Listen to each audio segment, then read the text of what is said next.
C'est ici que j'ai grandi. Au cœur des gorges du Verdon, dans le sud de la France.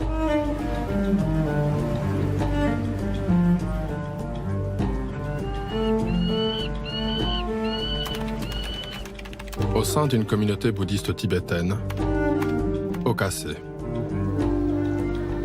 Nous étions une 60aine d'enfants.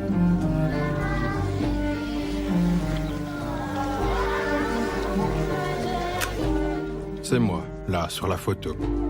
J'avais 5 ans quand mes parents m'ont abandonné ici, dans ce lieu appelé Château de Soleil. Mon enfance a été rythmée par les prières et les prosternations. Je n'ai pas vu ma mère pendant plusieurs années. J'ai subi des coups, des privations de nourriture, le froid. Certaines jeunes filles avec qui j'ai grandi ont subi bien pire que ça. Des enseignements et des rituels qu'elles ont mis des années à qualifier de viol.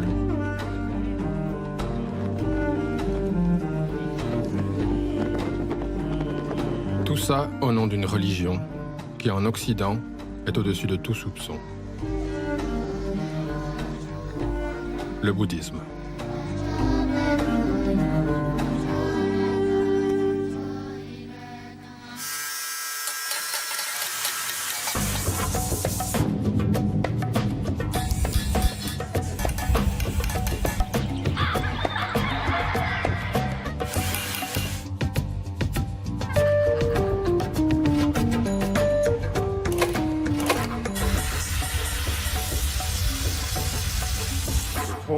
Dalai Lama received the Nobel Peace Prize.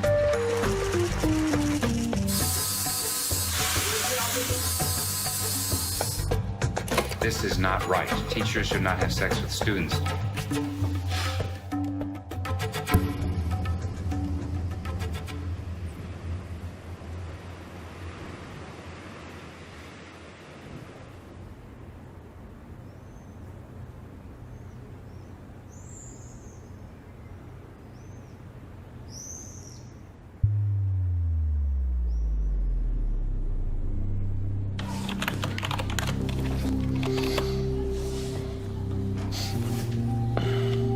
Je m'appelle Ricardo. J'ai maintenant 40 ans. Ça fait 6 ans que je me bats pour faire condamner notre ancien maître. Lama Kunzang, Robert Spatz, dans le civil. Robert Spatz est belge. C'est un des premiers occidentaux à avoir établi une communauté bouddhiste en Europe. C'est un enseignant reconnu du bouddhisme tibétain, un lama.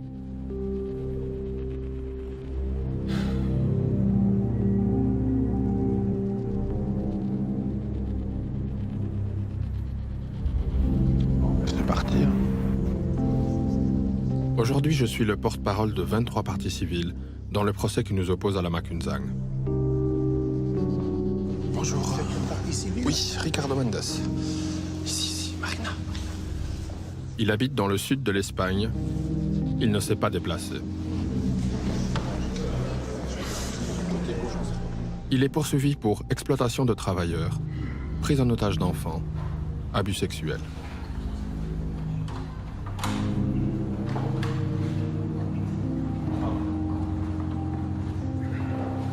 Voilà.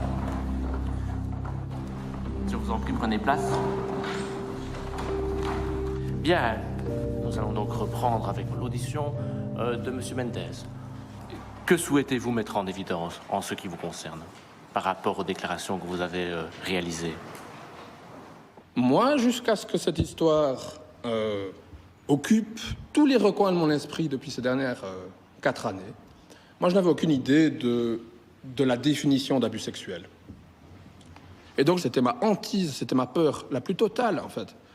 C'était, imagine que ces filles osent s'exposer et qu'on les détruise. Et donc, je me suis dit qu'il fallait faire un bouclier autour d'elles.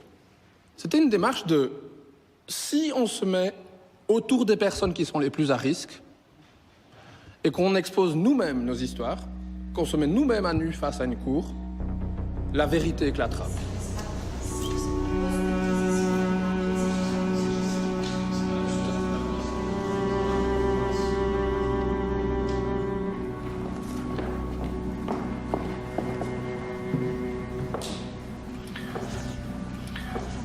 Donc, vous voyagez avec vos parents, vous allez dans le sud de la France, au Château de Soleil. Exactement. Vous êtes avec vos parents, Ouais. et à un moment, vos parents partent. Et Je vous me rappelle restez. même pas, en fait. Moi, je crois que Vous j'ai eu en un souvenez tellement pas. gros Vous aviez choc. 4-5 ans, donc vous étiez toute Oui, petite. mais même il y a un gros moment dans ma vie, là, où j'ai un gros trou noir. C'est vraiment, pour moi, ça a été un énorme choc, en fait. Est-ce que vous étiez éventuellement, à cette époque-là, soumise à des punitions? Est-ce qu'il y avait des restrictions alimentaires Dites-nous un peu. J'ai été beaucoup punie par rapport à la nourriture, donc si j'étais pas sage, eh bien j'étais punie, je pouvais pas manger, ou si j'avais bavardé, je pouvais pas manger, ou j'étais au pain sec. Donc, comme punition, vous avez souvent Été privée d'aliments. des restrictions alimentaires. Ouais. Il y a eu d'autres punitions?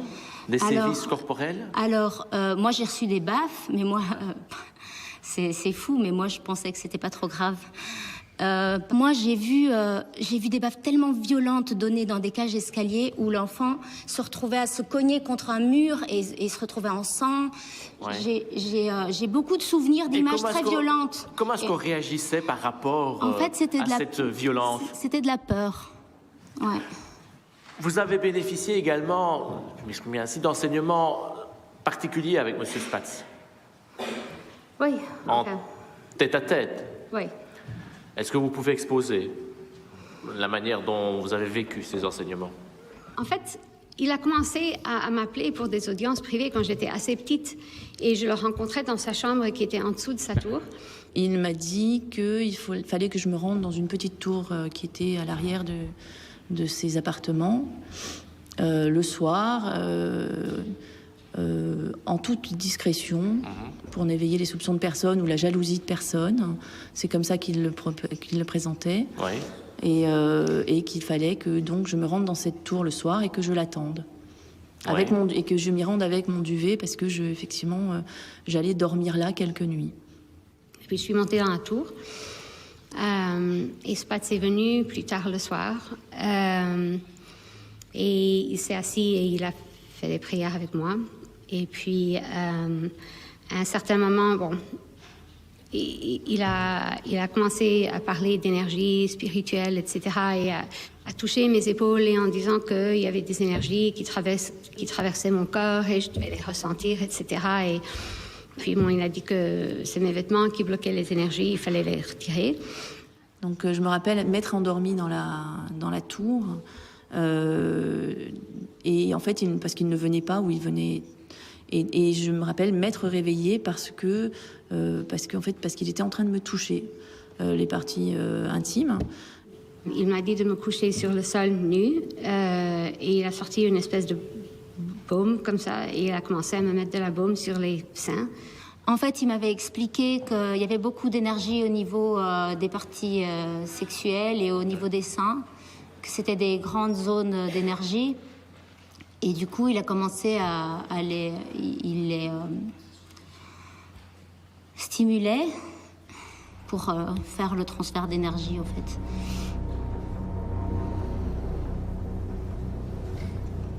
Spatz, lui, il a été un éveil, donc il comprend tout, il est omniprésent, il sait ce qu'on pense, il sait ce qu'on vit, il connaît nos vies passées, notre bon karma, notre mauvais karma. Et donc lui, il est très généreux parce qu'il peut aller vivre dans le nirvana, mais il a choisi de vivre sur Terre pour nous aider. Donc lui, il vit sur cette terre horrible où tout le monde souffre et il fait ça pour nous. Et donc, il nous dirige à faire des choses qui peuvent nous paraître injustes ou bizarres ou un peu folles ou pas utiles. Mais il faut absolument suivre à la lettre parce que c'est comme ça qu'on va atteindre les... Donc, si je vous entends bien, il faut suivre aveuglément ce que dit le lama. Il faut une obéissance aveugle. Oui.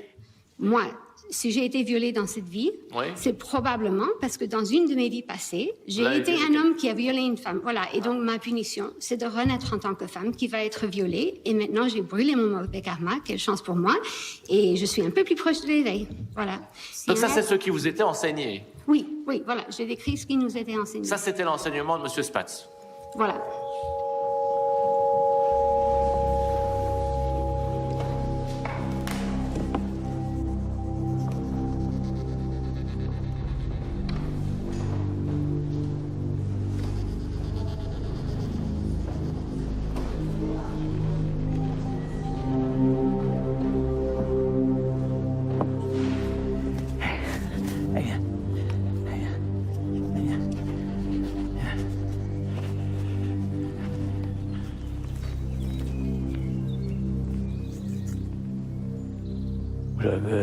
22 ans. J'avais entamé des études de médecine, mais qui ne me motivaient plus, il manquait une dimension, donc j'étais à la recherche de sens, et comme ça que je suis parti pendant 1 an en Inde. Je cherchais à donner un sens à ma vie et d'être instruit au niveau de la méditation, le yoga, les pratiques spirituelles. Et de retour d'Inde, c'est là que j'ai rencontré donc Robert Spatz, Lama Kunzang et la tradition tibétaine.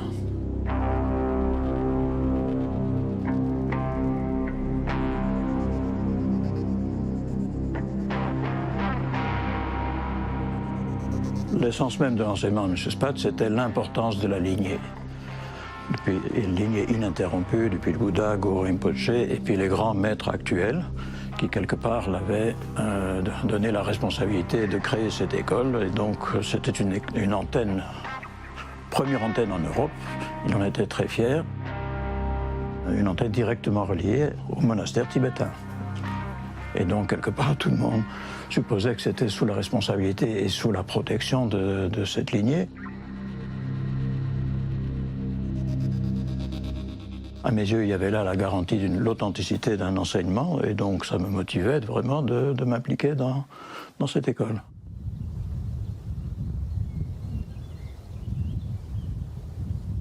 Mon cabinet médical était géographiquement juste à côté du centre.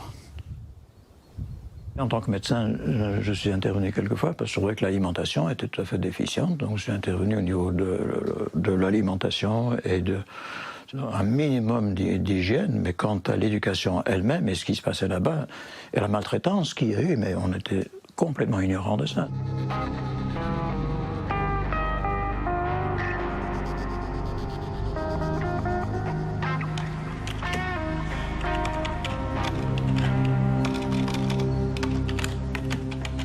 Enfant, je me rappelle avoir vu tous les grands maîtres du bouddhisme défiler auprès de Robert Spatz.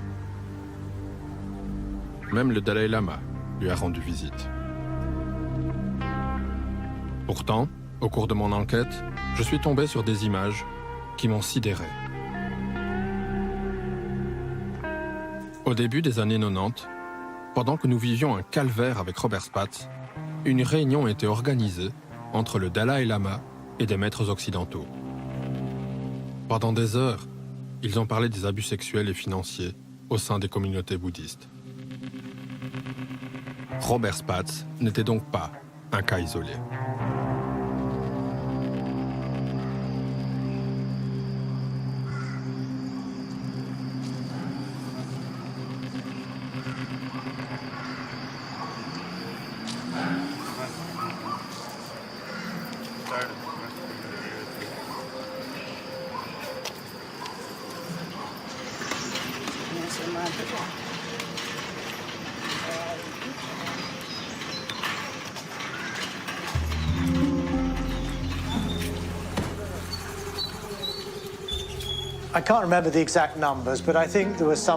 Je ne me souviens pas du nombre exact, mais nous devions être 25 ou 30 maîtres bouddhistes de différents courants.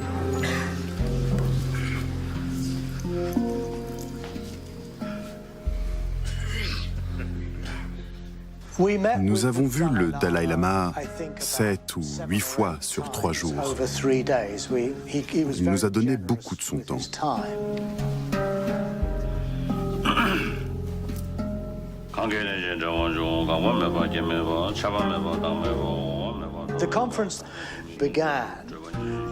La conférence a débuté quand le Dalai Lama a reçu des lettres, principalement de femmes, qui se plaignaient d'avoir été agressées par leurs maîtres tibétains. Il y avait les enseignants aux États-Unis, en Europe, qui étaient en fait soucieux du fait qu'il y avait plusieurs scandales sexuels, éthiques, qui commençaient à monter et qu'on voulait faire quelque chose. I have received many letters from women, many women, saying, please, what can be done? Do something. I also received some letter about sexual abuse, ethical issues, these things. through every effort. We must stop this kind of situation.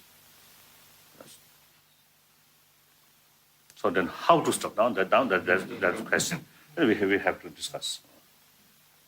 We just said that this is not right. Teachers should not have sex with students. But if Your Holiness could join in on that kind of statement, it would give enormous power to it.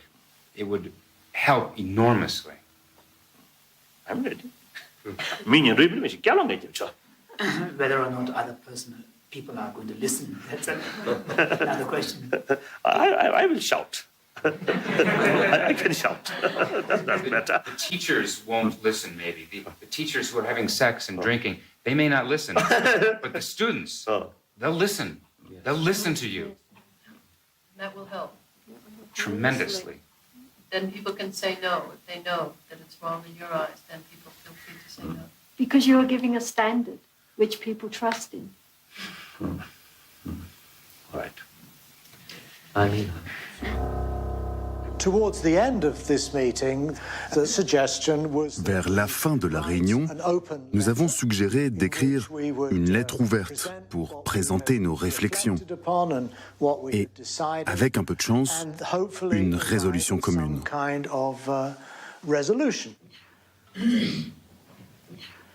From March 16th to 19th, 1993, a meeting was held at Dharamsala between His Holiness the Dalai Lama and a group of 20 Western Dharma teachers.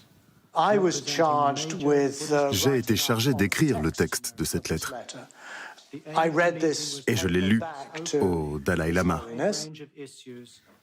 In recent years, several Asian and Western teachers have been involved in scandals concerning sexual misconduct with their students. Students should be warned against the dangers of falling prey to charisma, exalted titles, exoticism. One better way of doing this is, instead of citing these points as if they were sort of summations of His Holiness's responses, rather we could present them as some sort of consensus that we arrived at. Actually, the reality also like that. Yes. Everyone participated. So everybody takes.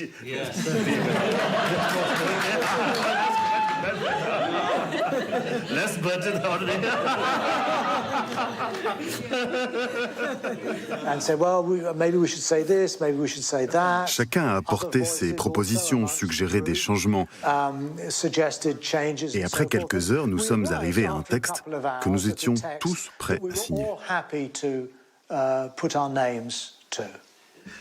Thank you very much. Thank you. Puis le Dalai Lama a dit qu'il fallait que ce communiqué passe par son cabinet. Et on n'a plus de nouvelles. Pendant des semaines, aucune réponse, rien. En fin de compte, la lettre nous est revenue. Et la seule chose qui avait été modifiée, c'est que le nom du Dalai Lama avait été retiré de l'ensemble des signataires.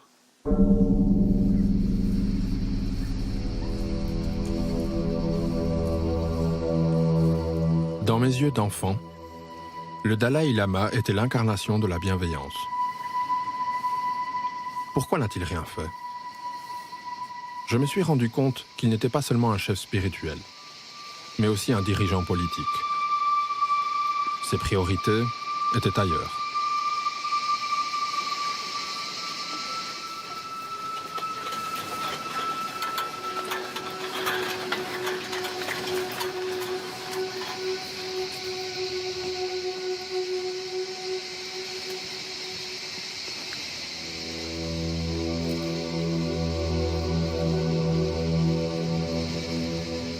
En 1959, les Tibétains viennent d'échouer dans leur révolte contre Pékin. Bilan, 10 000 morts, l'échec d'un espoir et la longue nuit de l'exil dans un petit village de l'Inde pour le meneur de la révolte, le 14e Dalai Lama.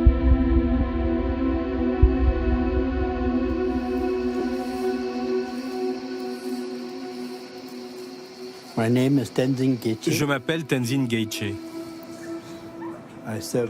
J'ai travaillé au cabinet du Dalai Lama pendant plus de 40 ans.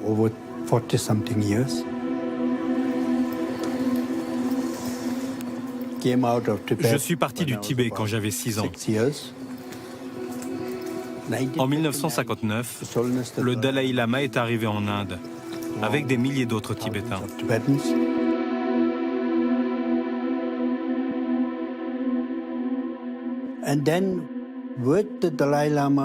Et il a monté tout un gouvernement dans la continuité de ce qui existait au Tibet.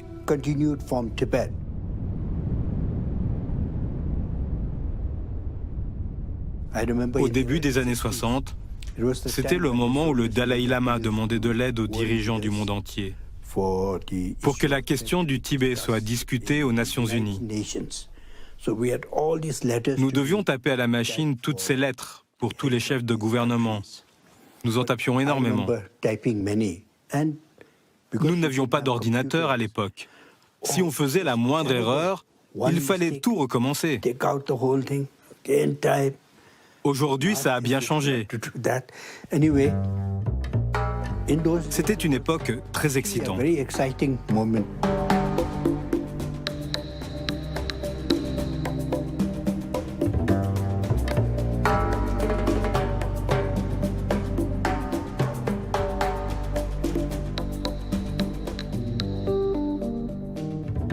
Il faut voir que le Dalai Lama est un homme politique et un homme religieux.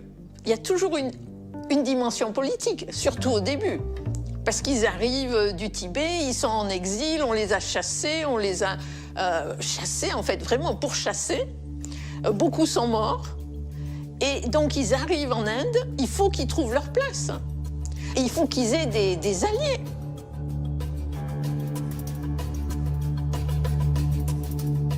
Dès le début, la situation des Tibétains en exil a été très difficile. Toute aide extérieure était la bienvenue.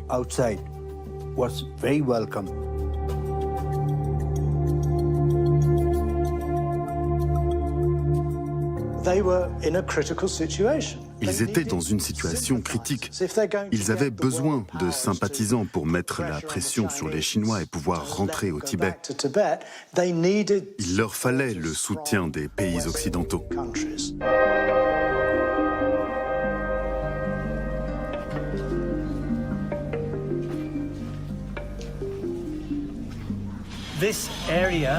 Lorsque les Tibétains sont arrivés dans les années 60 à Dharamsala, ils étaient installés dans des immeubles comme cela.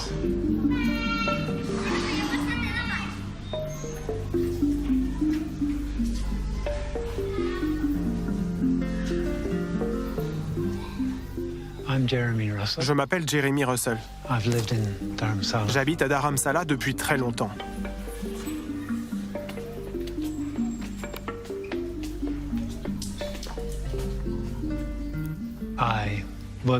Je travaille pour le cabinet du Dalai Lama. Je rédige les communiqués en anglais.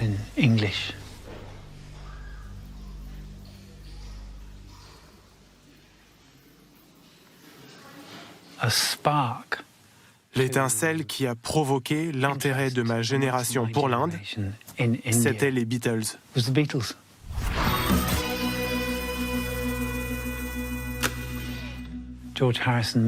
George Harrison a amené les Beatles en Inde et ça a provoqué une étincelle.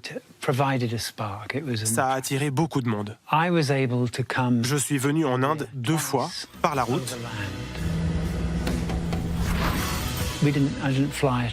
Sans jamais prendre l'avion.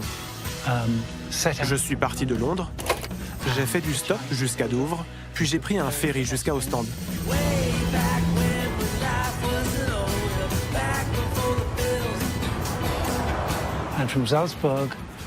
Et à Salzbourg, j'ai eu la chance de monter dans une voiture de sport qui m'a emmené jusqu'à Istanbul.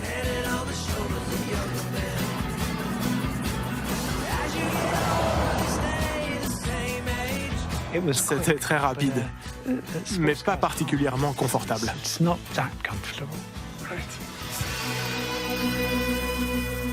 C'était une aventure.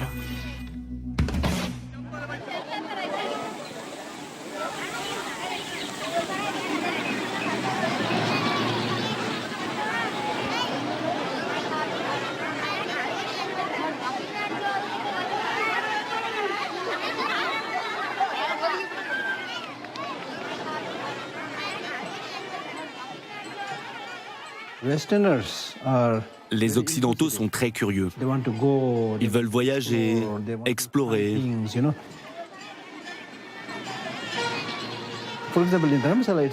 À Dharamsala, au début, on voyait surtout des hippies qui n'étaient pas particulièrement intéressés par le bouddhisme, mais plutôt par la découverte du hashish et du LSD. Mais certains ont commencé peu à peu à montrer de la curiosité.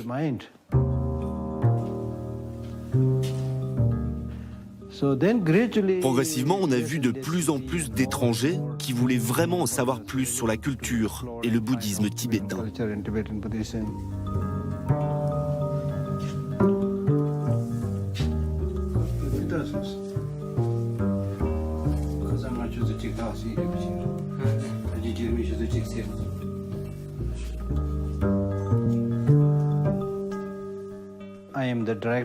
Je suis le directeur de l'Institut des archives tibétaines.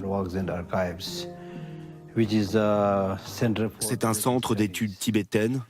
Nous dispensons des cours de tibétain, de bouddhisme, des programmes de traduction, de sciences et bien d'autres activités.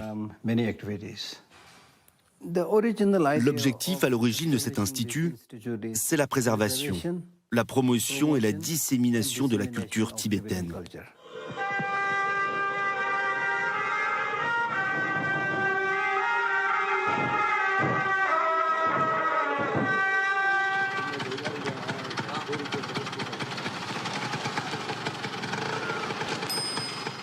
À l'époque, il n'y avait pas de guide de voyage. Il n'y avait que de rares informations qui se passaient de la main à la main, sur des feuilles volantes. Et un jour, j'ai vu une note qui recommandait de suivre les cours de méditation de l'Institut des archives tibétaines à Dharamsala. Et je me suis dit, c'est ça que je veux faire. À ce stade, je ne connaissais rien, ni au Tibet, ni au bouddhisme, mais ça m'a attiré.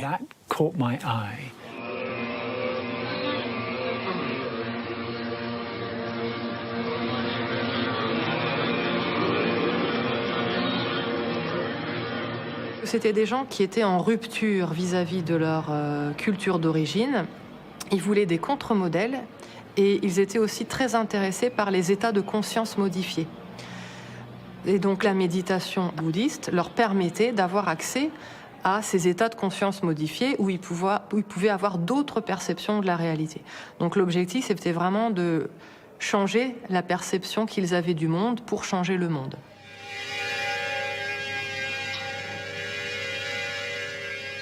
Die Suche nach Wahrheit, Weisheit, Wissen, nach mir selbst. Ich habe festgestellt, dass wir im Westen über uns selber überhaupt nicht nachdenken oder über uns selber uns überhaupt nicht im Klaren sind. Wir sind nach außen gerichtet. Wir wollen Autos, Macht, Geld, Fernsehen. Wir wollen reisen, wir wollen immer nach außen gehen. Und wir kümmern uns nie darum, was in uns selber passiert.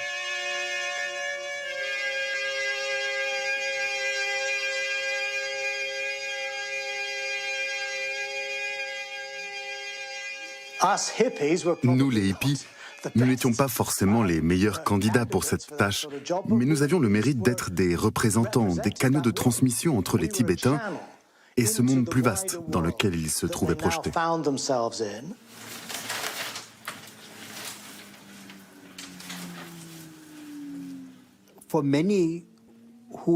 Même pour ceux qui n'avaient passé qu'un an ou deux à Dharamsala,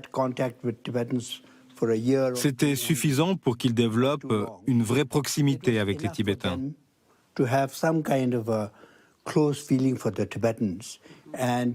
Et une fois rentrés en Occident, ils se sont tous impliqués dans des centres bouddhistes ou des associations de défense du Tibet. À l'époque de mes parents, le bouddhisme devient un vrai phénomène de mode.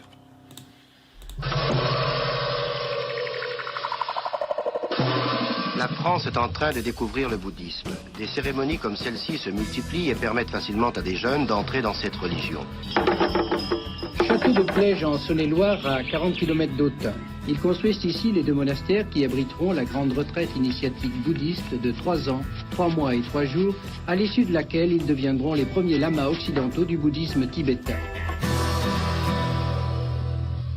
C'est comme si le Tibet, en étant expulsé du Tibet au sens physique, avait réussi, grâce à l'entremise du Dalai Lama, qui est très fort de ce point de vue-là, à créer, moi, ce que j'appelle une sorte de Tibet virtuel, un Tibet déterritorialisé, dont les monastères, les centres bouddhistes tibétains sur l'ensemble de la planète constituent des sortes de préfectures, comme les préfectures d'un Tibet virtuel, d'un pays qui serait sur l'ensemble de la planète.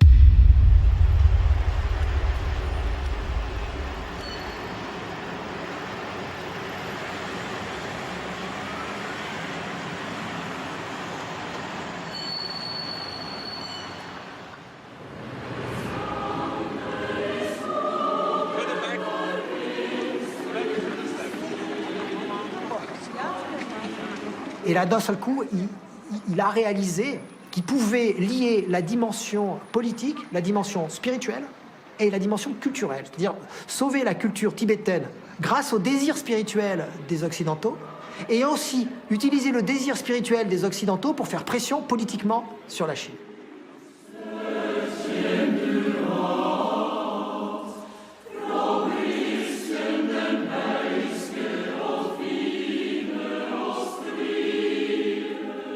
The 14th Dalai Lama, will you please enter the podium and receive the Nobel Peace Prize for 1989 with a gold medal and the diploma.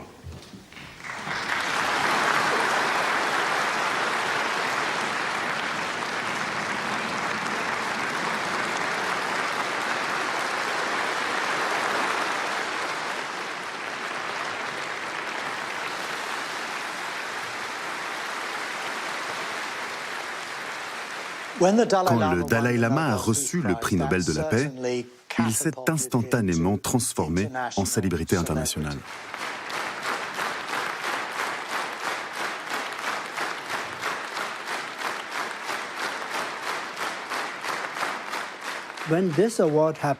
Quand il a reçu ce prix, ça a facilité les choses. Les gouvernements étrangers pouvaient enfin inviter le Dalai Lama en tant que prix Nobel.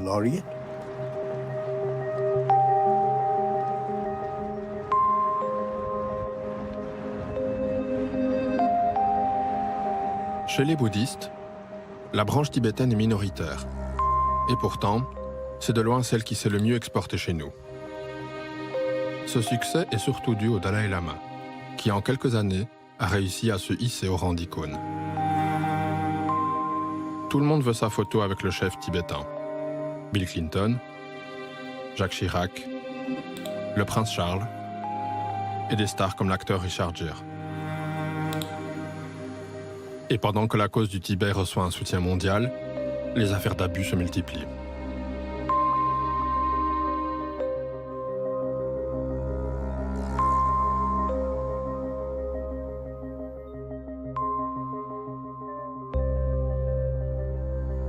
En fait, partout dans le monde, les maîtres mis en cause prospèrent, sans contrôle ni sanction.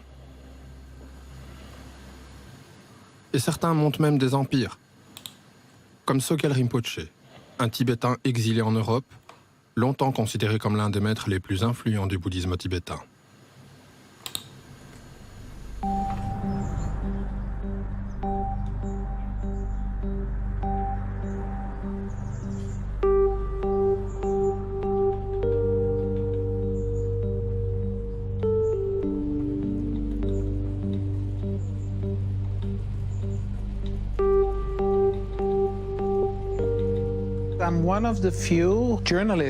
Je suis l'un des rares journalistes spécialisés dans les abus commis par les bouddhistes depuis des années.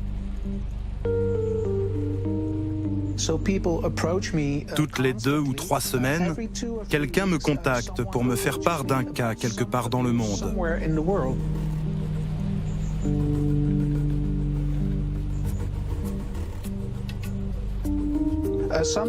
Parfois, les gens ont été eux-mêmes victimes d'abus. Parfois, ils en ont été les simples témoins. Et ils veulent que je m'intéresse à leur cas.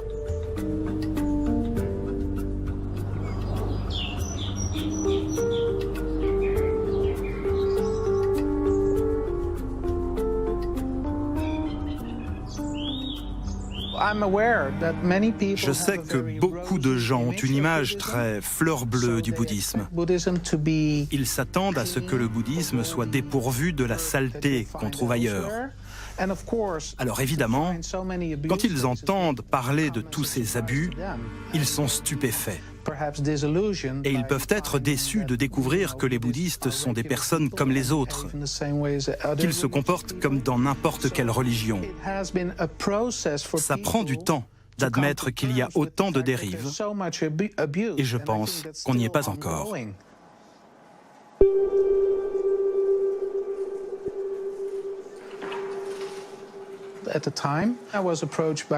J'ai été contacté par 2 femmes extrêmement courageuses. Elles se sont postées devant l'endroit où Sogyal Rinpoché donnait un enseignement. Elles demandaient aux adeptes de réfléchir à toutes les dérives qui avaient cours. Ces 2 femmes m'ont contacté pour que je publie leur histoire. Et c'est ce que j'ai fait.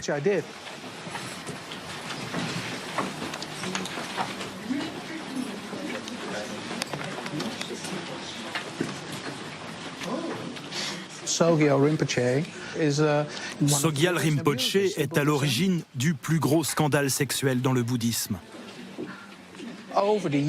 Pendant des années, il a fait des centaines de victimes en les agressant sexuellement et physiquement. Et je ne parle même pas des personnes qui ont travaillé pour lui gratuitement, jusqu'à épuisement. Ça a commencé dans les années 70 et ça a duré jusqu'à la fin des années 2010. C'est long.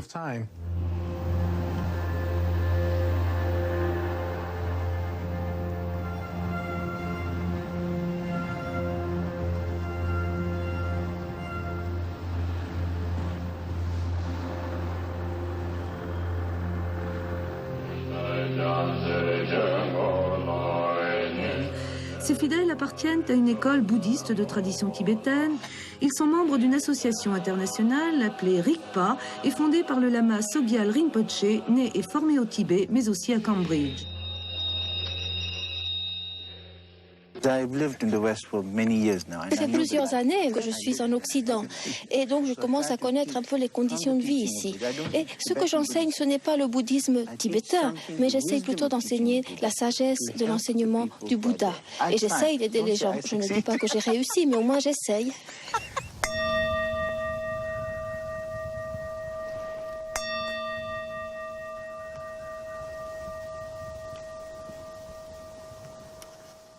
Moi, j'ai rencontré à Paris. J'étais à une grande conférence où on était à peu près 60-80 et il y avait ce jeune lama là, qui s'appelait Sogyal Rinpoché et qui parlait anglais très très bien et qui était très dynamique et très très percutant sur finalement aussi les excès du matérialisme, voilà, tout, un petit peu l'échec de la société occidentale dans sa recherche du bonheur. Et puis voilà, une vision spirituelle de l'existence surtout, mais très appliquée, très concrète, très très branchée sur le monde moderne. Ouais. Et c'est ça c'était vraiment assez extraordinaire à l'époque. Hein.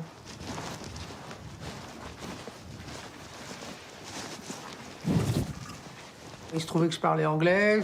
On m'a proposé de devenir traducteur, interprète, donc je me suis mis à être interprète de Sogyal Rinpoché et d'autres lamas aussi. Et puis voilà, de fil en aiguille, je suis devenu président de Rigpa France, une association créée par Sogyal. suis arrivé en 85, il y avait déjà un bon groupe. Il y avait déjà peut-être une centaine de personnes qui étaient autour. Donc déjà, il y avait un embryon de structure. Néanmoins, c'était quand même très direct, c'est-à-dire que c'était pas du tout ce cérémonial, disons que petit à petit, il s'est mis à acquérir par la suite. Ouais.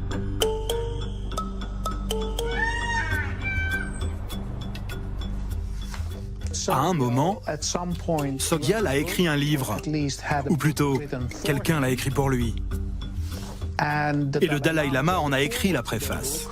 C'est devenu un best-seller et son organisation a pris de l'ampleur.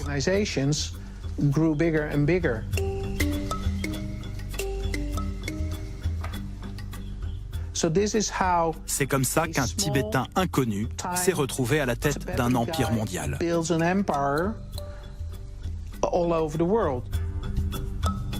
Tous ceux qui s'intéressent à la spiritualité connaissent le livre tibétain de la vie et de la mort.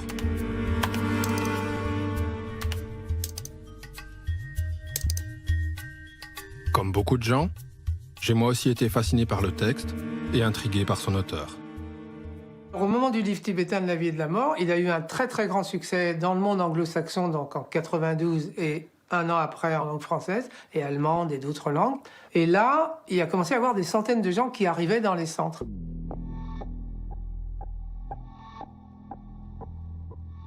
Il y avait, disons, une dizaine de pays où il y avait vraiment des centres importants, dont les États-Unis, beaucoup de pays d'Europe occidentale, l'Australie, l'Inde.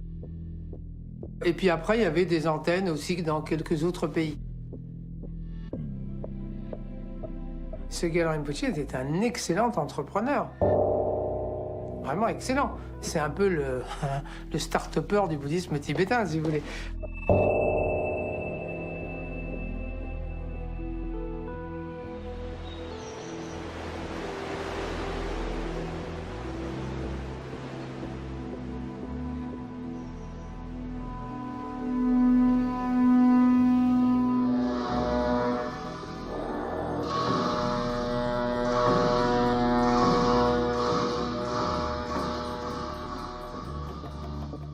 L'Erabling est l'un des principaux centres européens à transmettre le bouddhisme tibétain. Ce centre de retraite a été fondé en 1992 par Sogyal Rinpoché, auteur du livre tibétain de la vie et de la mort. D'accord. Cette personne vous a fait du mal. Ça s'est passé en un moment. Mais ce que vous faites, vous gardez cela pendant des années. Alors pourquoi ne pas seulement pardonner? Simplement. Même si ça a l'air d'être une chose idiote, on pourrait se dire, comment pourrais-je pardonner? Mais si on pardonne vraiment, vraiment si on pardonne, en fait on est vainqueur.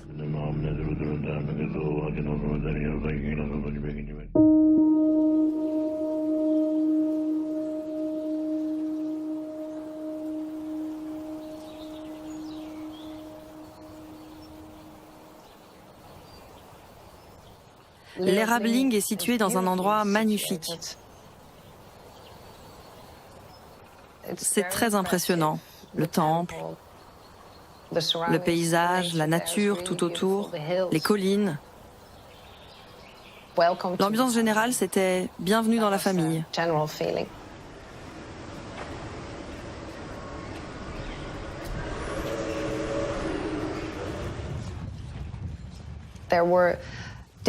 Pendant les retraites, les gens n'étaient pas tous logés à la même enseigne.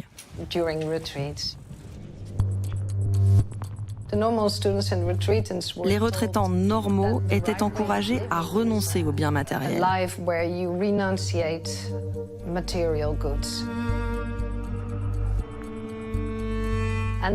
Et puis il y avait le cercle intime du maître, les lamas et les personnalités importantes. Eux, ils vivaient dans le luxe, la gastronomie. Donc il y avait toujours une grande différence entre les étudiants, à qui l'on disait de vivre d'une certaine manière, et le luxe dont j'étais témoin de l'autre côté.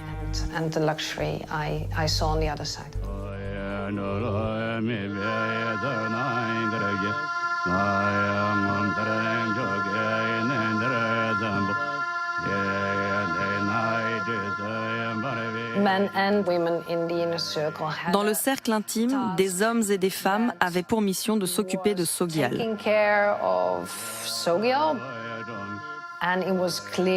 Il était clair que les filles les plus jolies étaient avec lui presque jour et nuit.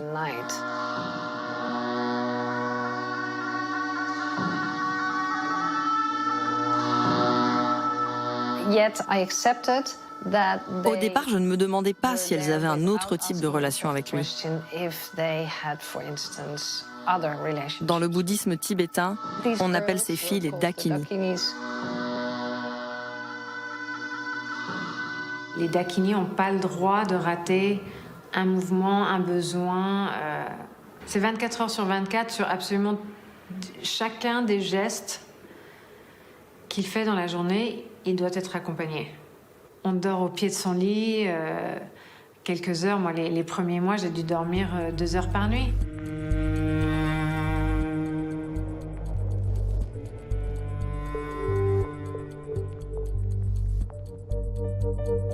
Et il avait soit besoin d'aller aux toilettes, soit besoin de manger, soit besoin qu'on lui gratte le dos. Il fallait le laver, il ne se lavait pas seul. Il était assisté dans toutes ces tâches. Je pense qu'il n'y en avait aucune qui faisait de manière indépendante. Enfin, une promenade, c'était une organisation comme monter l'Everest. Il fallait plier un certain nombre de mouchoirs de manière très exacte et les avoir sur soi. Et avoir sur soi un sac avec un gratte d'eau, des prières, des biscuits, une bouteille d'eau, un t-shirt de rechange, un slip de rechange, et marcher très lentement avec lui jusqu'au lieu de destination où, une fois arrivé, il était dans un état d'exaspération totale parce que tout ce qui demande de l'effort pour lui était quand même très enrageant, il était très impatient.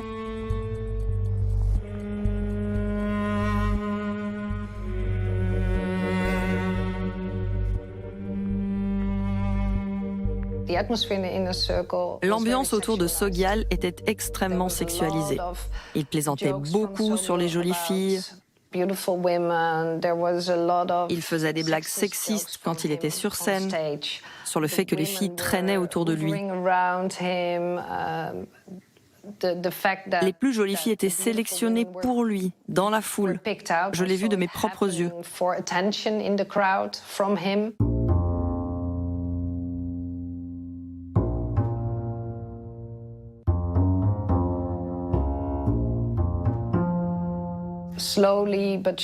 Et peu à peu, j'ai compris que les plus belles filles qui étaient autour de Sogyal avaient des relations sexuelles avec lui.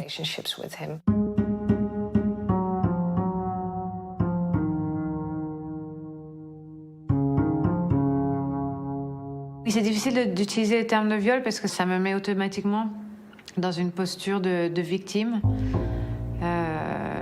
qui est lourd à porter, simplement. Mais oui, c'est un viol, c'est un gros vieux avec l'autorité qui ferme les portes à clé et qui s'impose et qui menace.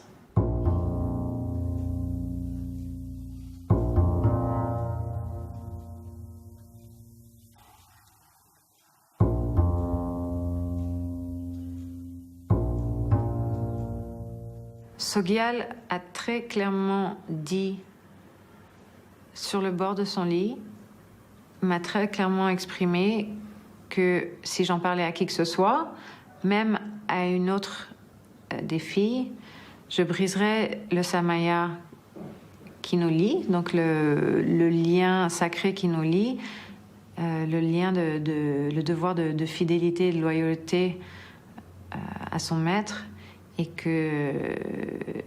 qu'en résulteraient les pires conséquences karmiques sur moi et mes proches. Quand Sogyal demande à ses disciples, et notamment ses disciples femmes, de devenir ses concubines, donc d'avoir des relations sexuelles avec lui, il ne faut pas s'imaginer que c'est une dérive par rapport à la norme du bouddhisme. Ces choses-là existent dans le bouddhisme tibétain tantrique, donc d'origine hindoue, elles existent et il y a des textes qui parlent de ces rituels sexuels. Il y a aussi la notion de moyens habiles, les upayas, selon lequel un maître, pour convertir au bouddhisme quelqu'un, peut employer tous les moyens possibles, y compris la violence, y compris le mensonge.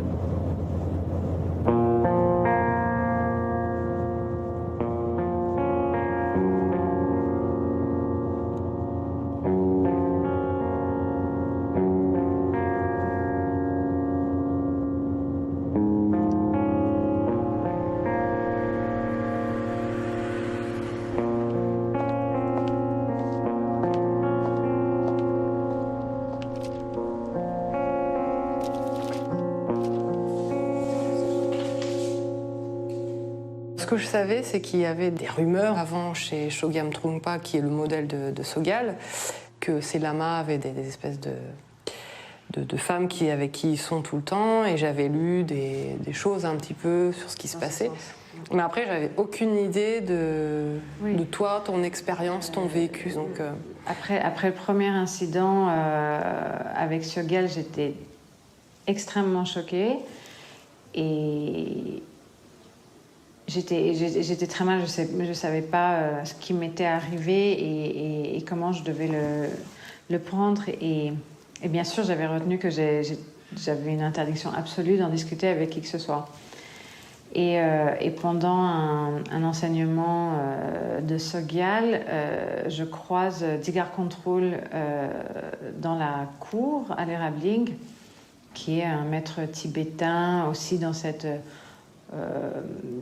tendance un peu comme Sogyal, qui veut être très ouvert vers l'Occident, qui maîtrise l'anglais, qui est un peu le gourou, le lama moderne occidentalisé. Je lui demande si je peux lui poser une question et en pleurant, je lui demande ce que ça veut dire que d'être consort, concubine. Concubine. Et là, il y a un moment de silence. Je pense qu'il a très bien compris pourquoi je pleurais. Et il m'a simplement répondu, c'est une très très grande chance quand on peut avoir cette relation avec un maître. Donc encore une fois, c'était un maître qui a vu, qui était témoin d'une souffrance et qui s'est complètement défaussé. Ça correspond beaucoup à ce que j'avais lu par ailleurs sur ce qui se passait dans l'entourage de Trungpa et dans l'entourage de Sogyal.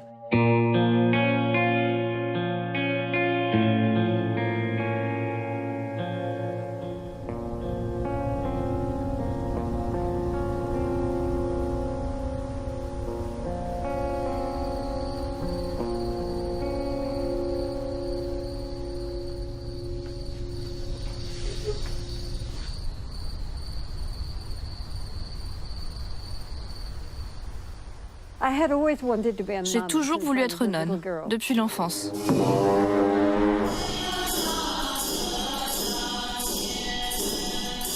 Je n'avais pas vraiment d'intérêt pour la chrétienté, donc je ne savais pas comment j'allais m'y prendre, mais je savais que je serais nonne. Ensuite, j'ai compris que la sagesse bouddhiste était pour moi la chose la plus importante au monde. Dans le bouddhisme, vous devez voir l'objet de votre dévotion comme parfaitement pur. Le problème, c'est que ça place tous les pouvoirs entre les mains du gourou. Et le disciple se retrouve sans aucun pouvoir.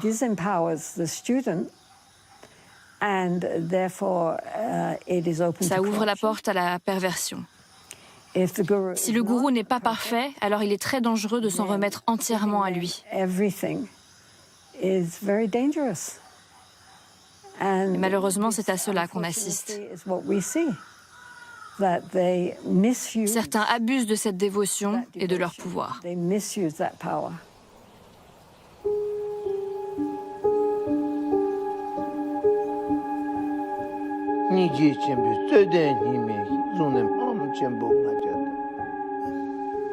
Which is blessed by His Holiness the Dalai Lama, consecrated. Le lama peut tout à fait être charismatique. Le problème, c'est que les gens prennent le charisme pour une qualité spirituelle. announcement.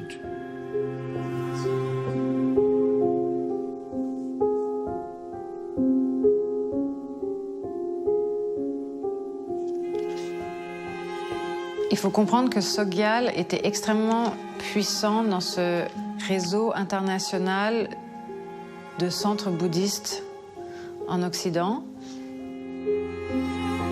Et quand des conférences étaient organisées autour du Dalai Lama, où tous les maîtres tibétains étaient conviés, Sogyal avait toujours une place d'honneur. Et en backstage, ils étaient tous témoins du comportement de Sogyal, le fait qu'il soit accompagné par un certain nombre de jeunes filles.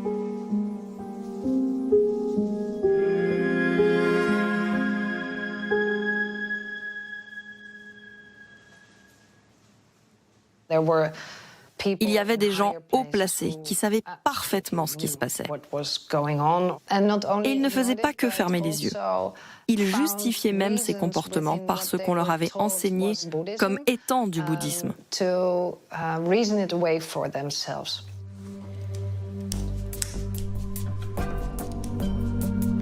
Sogyal Rinpoche est un problème pour toute la communauté bouddhiste dès la réunion des maîtres avec le Dalai Lama en 1993. Many letters from women, many women, saying, please, what can be done? Do something. D'ailleurs, ce sont les accusations contre Sogyal qui étaient à l'origine de la réunion. Le Dalai Lama, pourtant, n'a jamais cessé de s'afficher avec lui. Ce qui m'a posé problème, c'est que dans les années qui ont suivi, il est apparu en public avec certains des lamas qu'il avait lui-même critiqués.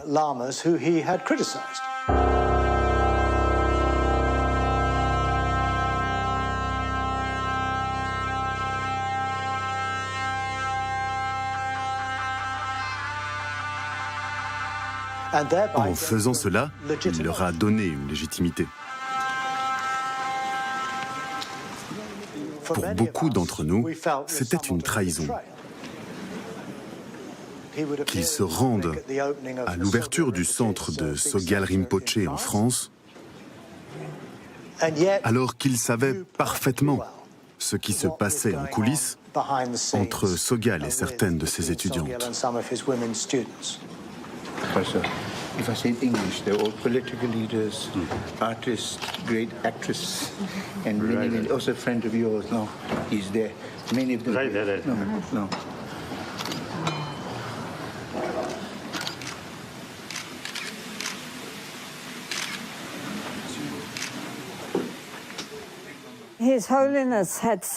À l'époque de la réunion, Sa Sainteté avait dit que si on lui indiquait qui étaient les lamas qui posaient problème, il s'assurerait de ne pas leur rendre visite. Et il y est quand même allé. Il y a eu vraiment des gros scandales. Et il n'y a pas eu qu'un. Ça n'arrêtait pas d'arriver, quoi.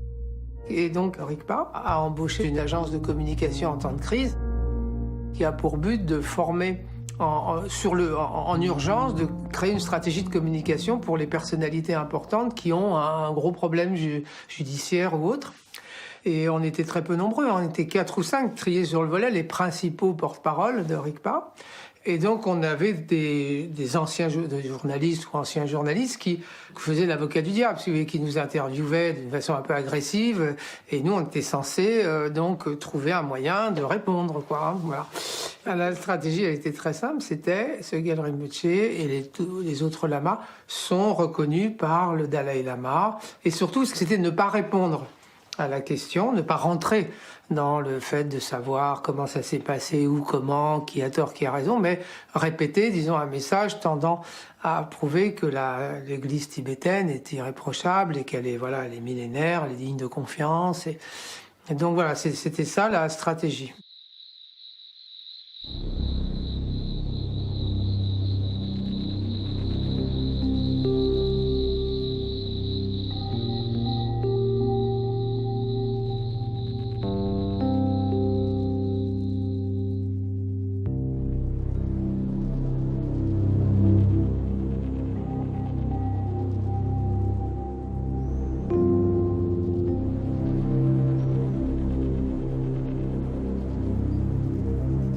il n'y a pas que le Dalai Lama qui est invoqué comme caution. Dans notre procès contre le gourou Robert Spatz, j'ai découvert que tous les représentants du bouddhisme tibétain étaient utilisés comme des gages d'authenticité.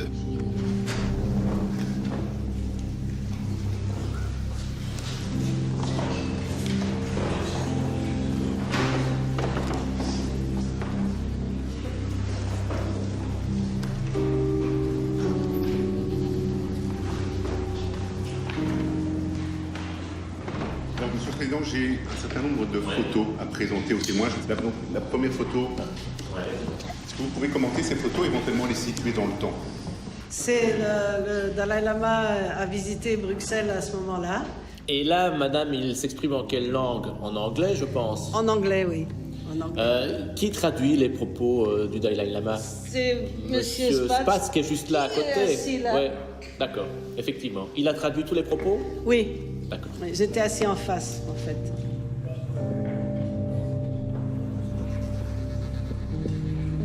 Nous sommes où, là, selon vous? C'est à la Tsampa. À la Tsampa, à Bruxelles. Donc, simplement, voilà. Ça, c'est... Mathieu Ricard. Ça... Monsieur Spatz.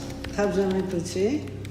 Et je ne sais pas si c'est... Et là, je ne le connais pas. C'est un moine qui accompagnait Rabjan Rinpoché, mais je ne sais pas son nom. Provenant donc du monastère de Seychelles? Oui, un moine du monastère de Seychelles. D'accord, oui. Chaque fois, manifestement, M. Spatz est entouré de personnes qui sont reconnues dans la religion bouddhiste. C'est des maîtres qui sont reconnus généralement. Oui, on ne remet pas en cause leur autorité. Ce sont des gens... Non, absolument pas. D'accord. Et là, vous avez effectivement la démonstration simplement de ce que nous affirmons, c'est que l'OKC voit défiler des maîtres tibétains et pas n'importe lesquels. Monsieur Ricard est en 1990 à Bruxelles dans les locaux d'OKC avec la visite du Dalai Lama.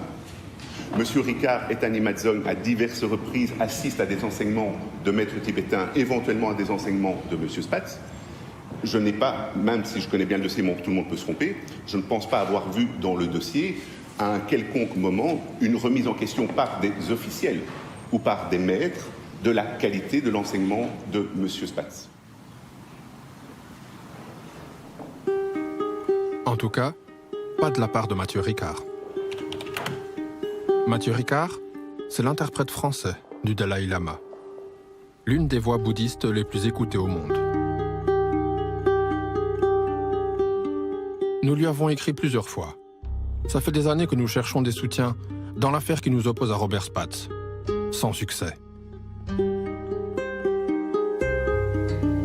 Pourtant, personne dans le monde bouddhiste ne pouvait ignorer la gravité des accusations. Elles ont même été rendues publiques à la télévision française et belge.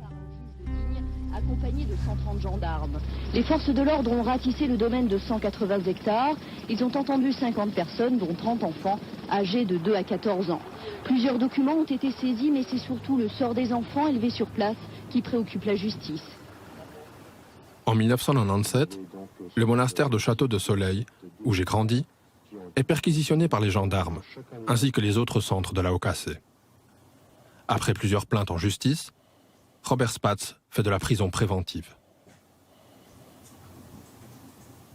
Pendant des années, les accusations restent qualifiées de rumeurs et sont balayées d'un revers de main.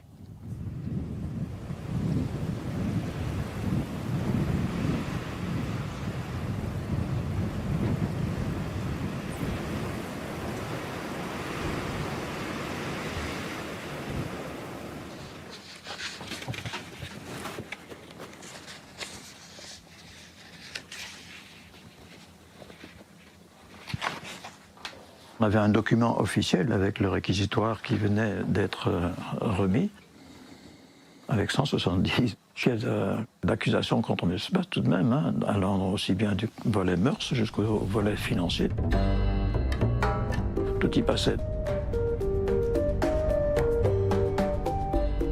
Donc je leur ai remis en main propre, en 2010, une mallette avec les 42 pages, je crois, du réquisitoire du procureur du roi.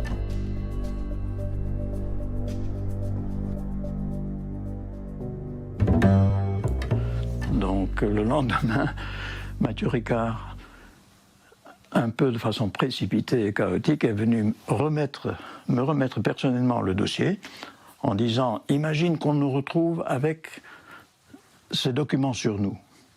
Et donc Mathieu m'a remis ce dossier, mais il ne peut pas dire qu'il ne l'a pas reçu. Il l'a remis le lendemain après l'avoir lu toute la nuit.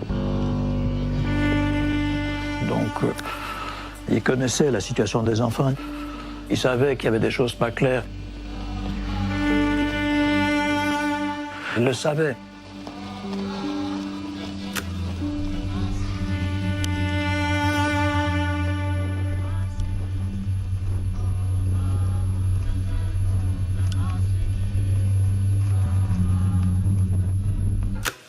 J'ai trouvé autre chose qui explique le refus des autorités tibétaines de nous venir en aide. Des intérêts financiers. Robert Spatz, notre ancien gourou, a versé au moins 100 000 $ à l'un des plus importants monastères du monde bouddhiste. Et pas n'importe lequel.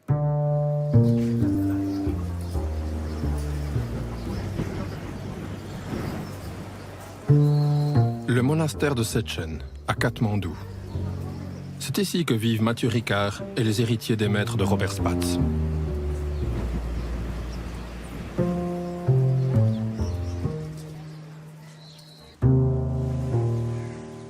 À l'attention de Okase.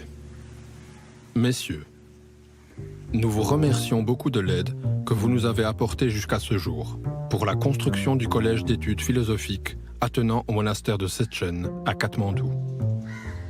Afin que les travaux puissent se poursuivre, nous vous serions très reconnaissants de bien vouloir nous faire parvenir la tranche suivante de votre donation au compte suivant.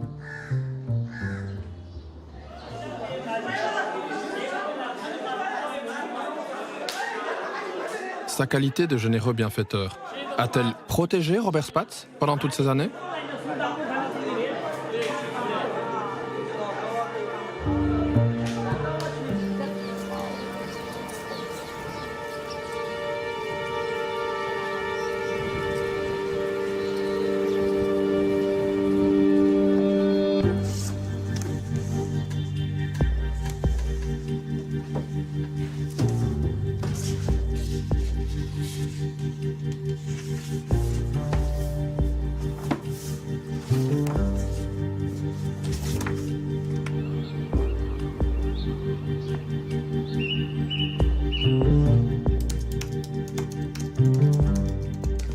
Les Tibétains cherchent des sponsors sans arrêt.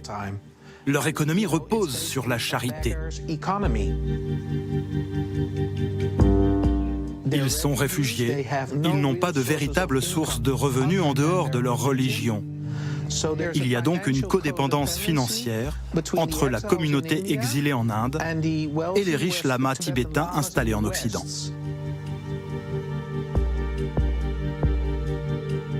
Tout ce qu'on pouvait gagner, il fallait l'offrir. Pas juste à Rigpa, mais en offrande au maître qui vaut plus que tout, et il n'y a rien de plus précieux dans notre vie que lui. Les gens payaient pour aller aux conférences, aux retraites.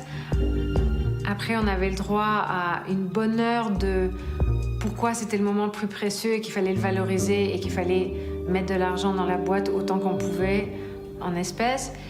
Et on nous ressassait ça tout le temps. Et puis en plus, il y avait des cérémonies où on faisait des cadeaux, en particulier à Sogyal. On pouvait offrir des bijoux, ce qu'on voulait.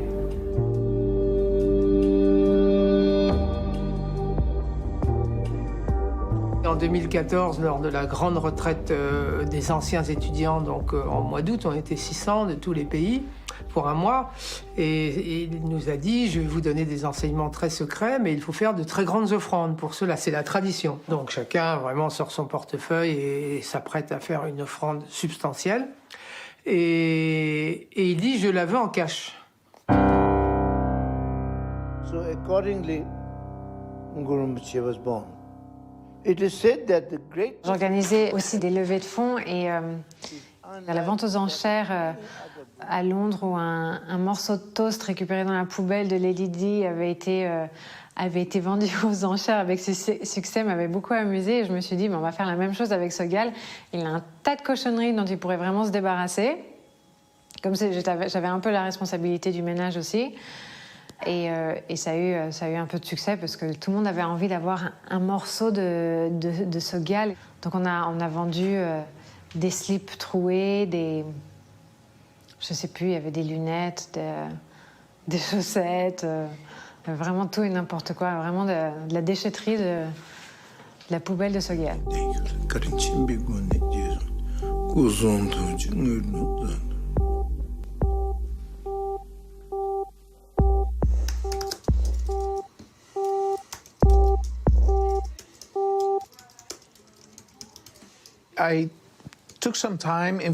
J'ai passé beaucoup de temps à étudier les finances de RICPA. J'ai compilé les documents financiers sur lesquels j'ai pu mettre la main. Ils concernent 14 de leurs organisations dans le monde, sur une période qui va de 2012 à 2019. Alors j'ai additionné les chiffres et ces 14 organisations ont amassé 58 millions d'euros.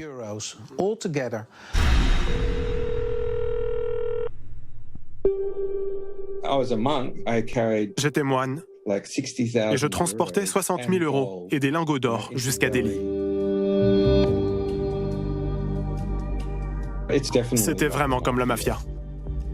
Si vous alliez en Inde ou au Népal, ils voulaient le savoir. Ils profitaient des retraites pour vous poser la question. Ils disaient, vous pouvez aider Sogyal en transportant un bagage pour lui. Il fallait que je porte une grosse veste, très chaude, en cuir, ou plutôt en daim, que je n'osais jamais retirer. Sogyal m'appelait pour me dire: tu as l'argent? Ne le perds pas ou tu vas mourir. Ou si tu le perds, ne reviens pas. Déconne pas. J'étais terrifié en passant la frontière. C'était l'argent des dons récoltés pendant une retraite pour financer des travaux dans un monastère dans la montagne himalayenne.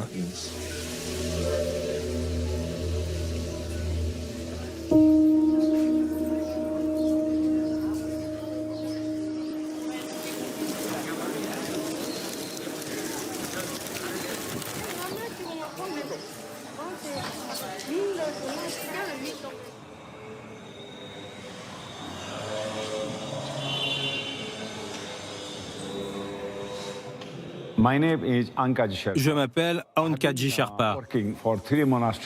J'ai travaillé pour 3 monastères. Je suis aujourd'hui membre du comité de direction d'un monastère qui a près de 100 ans. Je suis également leur trésorier et leur conseiller depuis 15 ans. Je connais très bien le fonctionnement des monastères au Népal.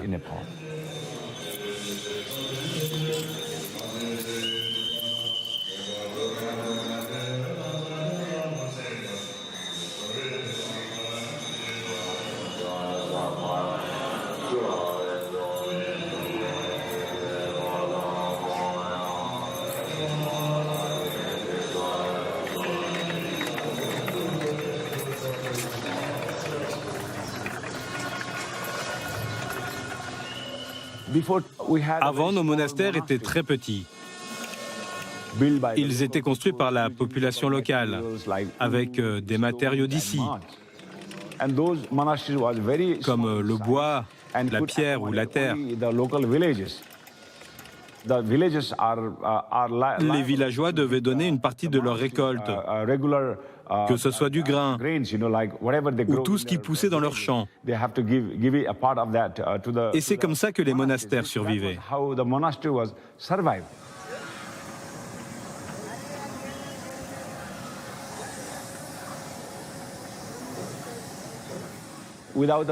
Sans l'argent des Occidentaux, les monastères ne se seraient pas autant développés. Et plus les bâtiments sont grands et attrayants, plus il y a de jeunes motivés par l'éducation monastique.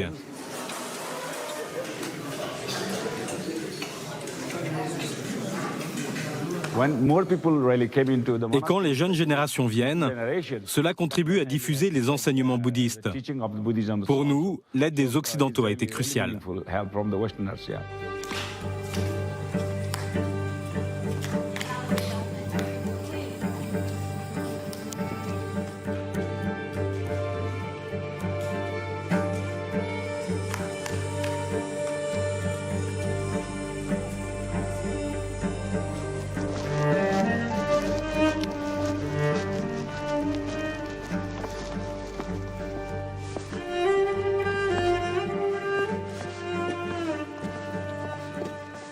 Ça a été quand même assez difficile pour moi d'accepter l'idée qu'un grand maître, qui a une très grande capacité d'enseignement, en même temps puisse être un peu déviant, quoi. Voilà.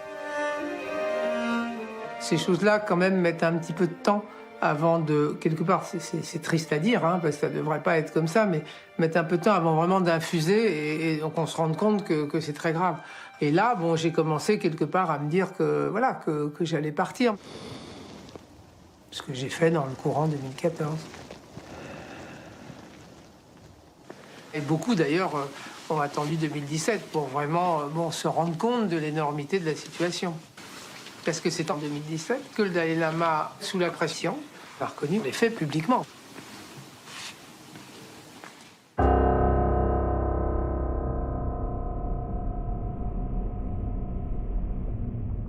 Now recently, Sogyal Rinpoche, my very good friend, but he disgraced. So some of his own sort of student now publicly sort of made public using their criticism.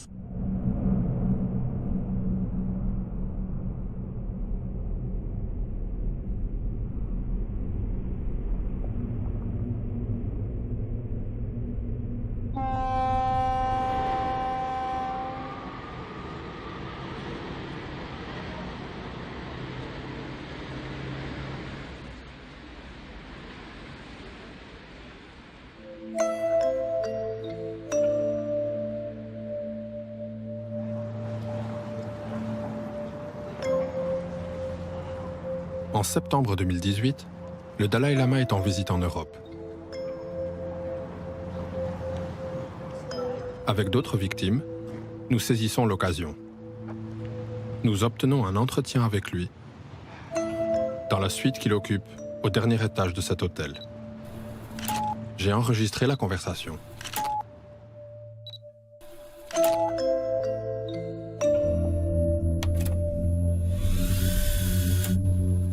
I was a kid. I was born inside the Buddhist community. Where? In Belgium, and then I lived in France. Nimadzong. Do you know Nimadzong? Nimadzong. Huh?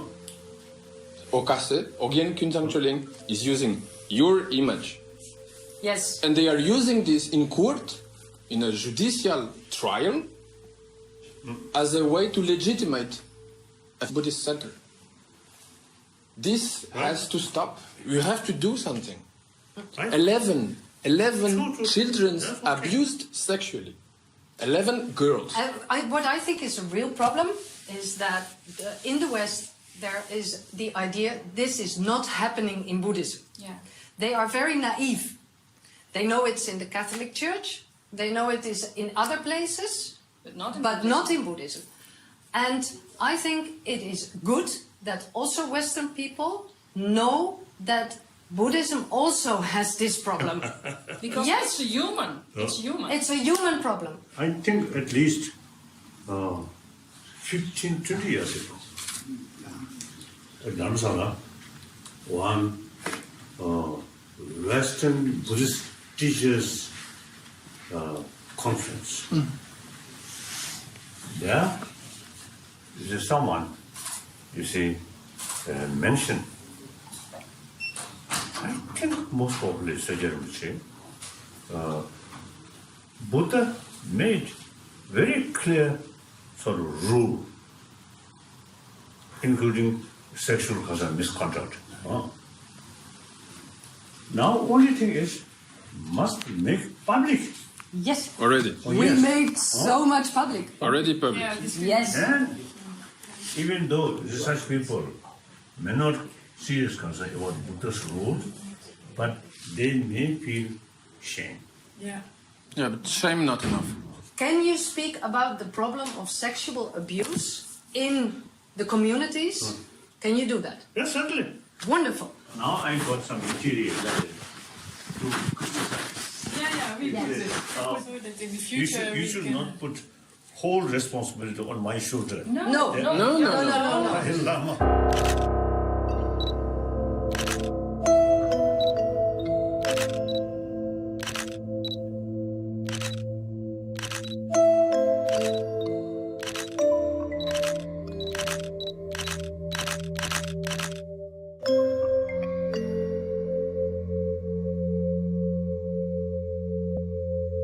Au cours de cet entretien, une victime raconte au Dalai Lama son expérience avec un gourou encore en activité.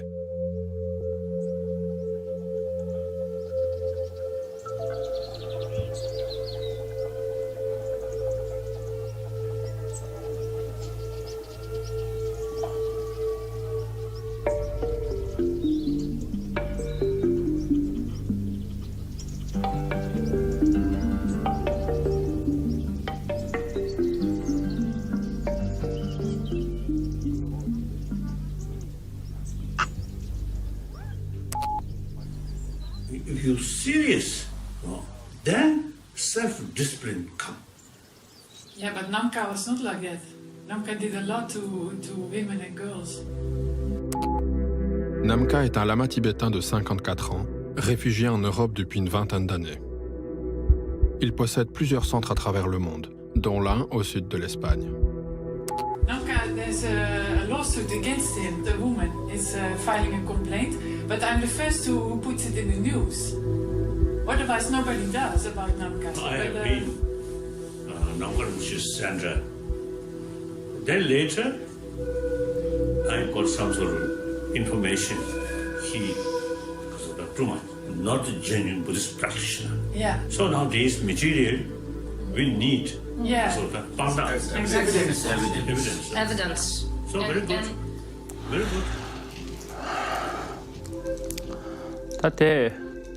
Cela n'est pas arrivé qu'à moi. Il y a beaucoup de lamas en Occident qui se sont retrouvés dans cette situation. Je n'en veux pas à sa sainteté pour ce qu'il a dit. Nous avons de très bonnes relations et je comprends parfaitement sa réponse.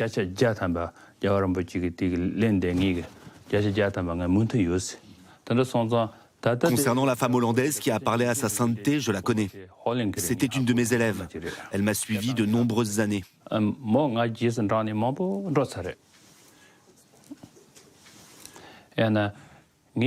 pensais qu'elle avait de la dévotion à mon égard. En y repensant, je crois qu'elle était amoureuse de moi. Chez nous, au Tibet, si une femme aime un lama, elle lui dira « Je vous aime. Demandez-moi ce que vous voudrez. » Et le lama lui dit « C'est oui » ou « C'est non ». En Occident, ce n'est pas comme ça. Par derrière, elle essaiera de trouver un moyen détourné. Et si ça ne marche pas, elle sera en colère et ça finira en procès. Il est certain qu'auparavant, j'ai commis beaucoup d'erreurs dans la manière dont j'ai interagi avec mes élèves. Parce que je ne connaissais pas bien l'état d'esprit de la société occidentale.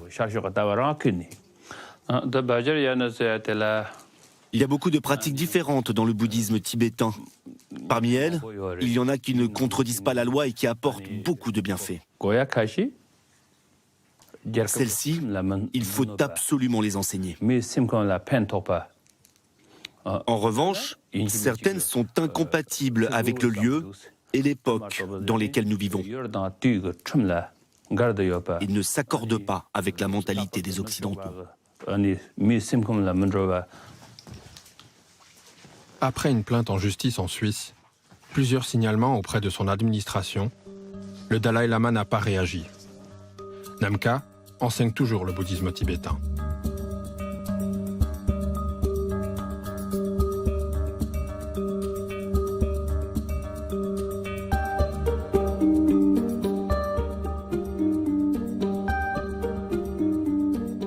En 2020, la Cour d'appel de Liège a condamné Robert Spatz à 5 ans de prison avec sursis et des réparations financières pour ses victimes.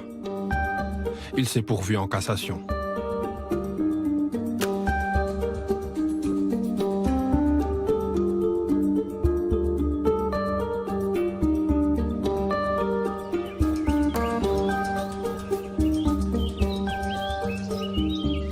Château de Soleil continue de recevoir du public et l'organisation Au Cassé n'a jamais rejeté l'héritage de Robert Spatz.